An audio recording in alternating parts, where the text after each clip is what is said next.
What is up, YouTube land?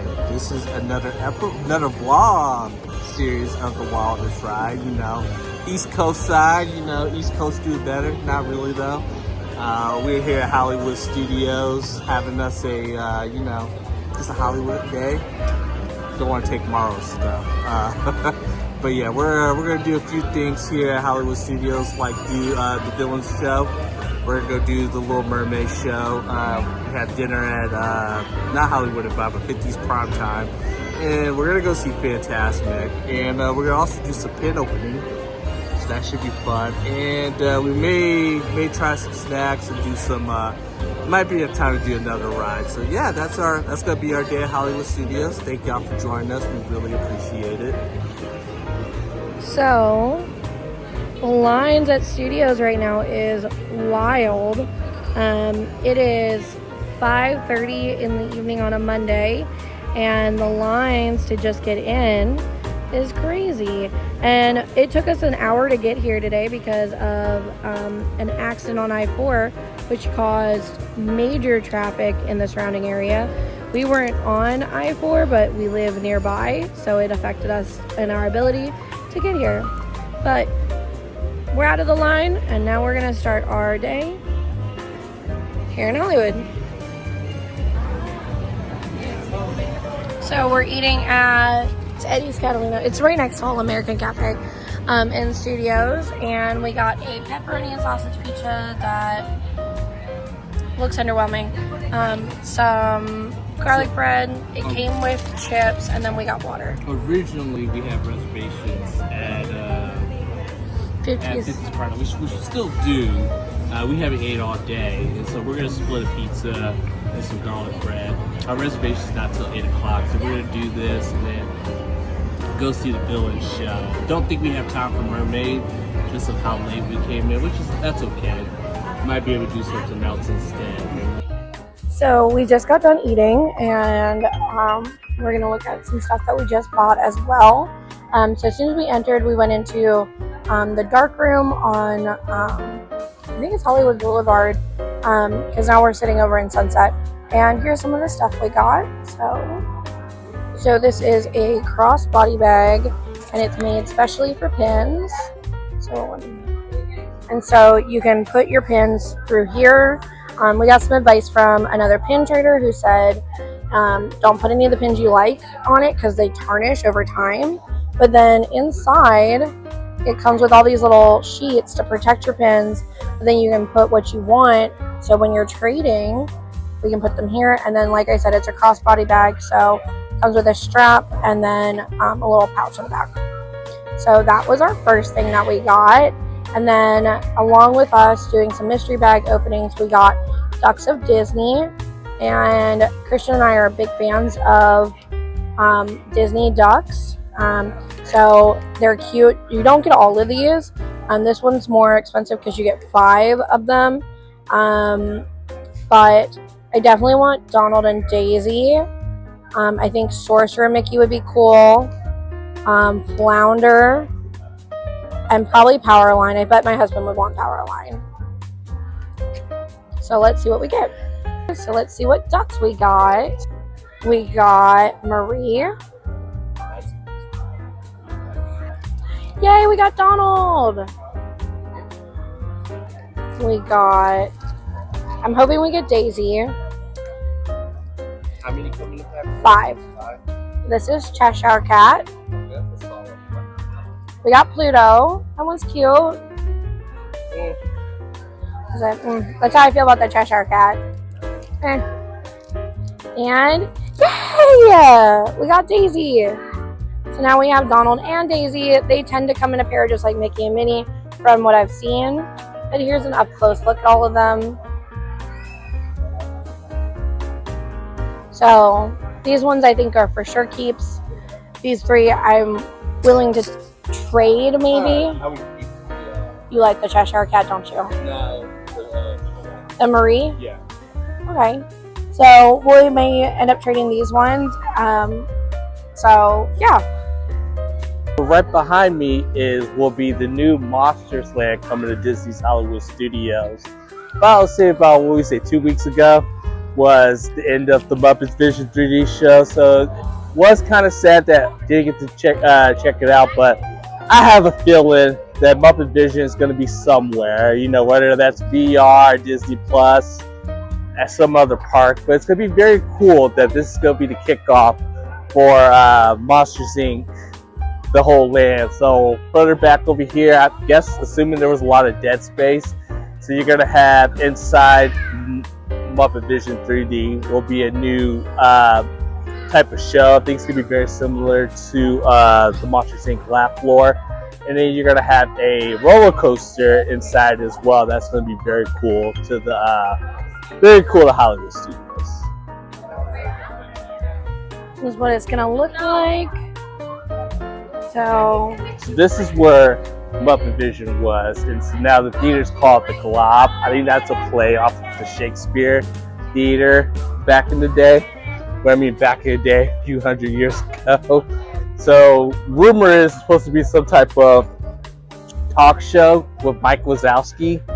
And then in the back right here is going to be where the roller coaster is going to reside. And like I said, I think there was a lot of dead space that was limited because of Muppet Vision 3. So now that they're able to use that space because it's no longer the back of it. And then you have Hungry Houses, which is going to be a Japanese-style sushi restaurant. And then you're going to have, you know, your gift shops and stuff like that.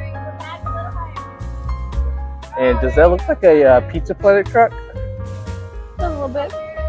Would it make sense because you have Toy Story Land right over there? But yeah. Well, that's the concept art. That's what's coming. Alright, so this is the new Villains courtyard, which was replacing Lightning McQueen's Race Academy. I have a little special place for this courtyard because I spent a good bit of time here. So it's kind of cool to see. I mean, it ain't nothing drastic, but it's cool to see different and stuff like that. So showcasing all the villains of the show. This is our first time watching the show, so I am low-key pretty excited for it. And, you know, hopefully it should get the grounds rolling for us. Anticipation for the new Villains Land opening up in Magic Kingdom. So I am excited. You ready to go check it out?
We just got done with the Villains Unfairly Ever After. Overall, I thought it was a good show. It was alright. There's some parts I probably would have changed up. I think they should have went with more villains, like actually on the stage and doing like the screens and stuff like that. I think they were really missing out on the Hades and Jafar interaction. If they probably would have had maybe another minute or two with those, I think that would have made the show probably to like a B+. I'd give it a B-. Still worth checking out. Actually, we're on the scores of 5, so 1 through 5. I'd probably give it a 2.75 out of 5. Overall, it's a cute show. You know, definitely worth checking out if you come to Hollywood Studios, and gets you very excited for just the Villains IP in general, what they can do when it comes to Magic Kingdom. Okay, so my hot take is a little bit different. I thought the show was cute. It definitely I think it fits in really well. It's definitely a new take on a show. I love that when it comes to Disney and they come up with new creative things. It's not just the retelling of The Little Mermaid. It's not just the retelling of Frozen. It's not just the retelling of The Lion King. But this show's new and unique. I wish there was a little more story to it, but for the fact that it's meant for kids, it was definitely really cute. So we're gonna try a different one. We really liked our ducks, but I don't really want any more ducks because I got two of them, like the two main ones I wanted. So we're going to try the Disney Munchlings. This is series 4. I'm really hoping for Huey, Dewey, and Louie, and just any of the characters from DuckTales. I would also like Chip and Dale or Mickey Minnie. Literally, this set I'd probably take basically anybody. Cheshire Cat is like not in my top like anything. What's your beef with the Cheshire Cat? Or what is the? Who is he? Huh? Who's he? That's Thanos. Yeah, or Thanos. I don't need Thanos either. I think it's Thanos. I'm pretty sure that is. I just couldn't think of who it was. All right. Once again, it comes with 5. So it's Cutie's a chocolate cake. Darkwing Duck. It's been a pretty good bag so far. I spoke too soon. I don't think that's Thanos. That is Thanos. Let me see. It's Thanos. But I'm pretty sure it's Thanos. He looks pretty miserable. I think he's like an exploded blueberry Pop-Tart or something. It doesn't say it on the back? It does not. And then we got a bear, which I don't know who this is. Alright, well, I have 2 that I'm willing to trade. Maybe 3. We're going to figure out who these are. So right now we are currently waiting for 50's Primetime Restaurant. It's one of my favorite restaurants here at Hollywood Studios.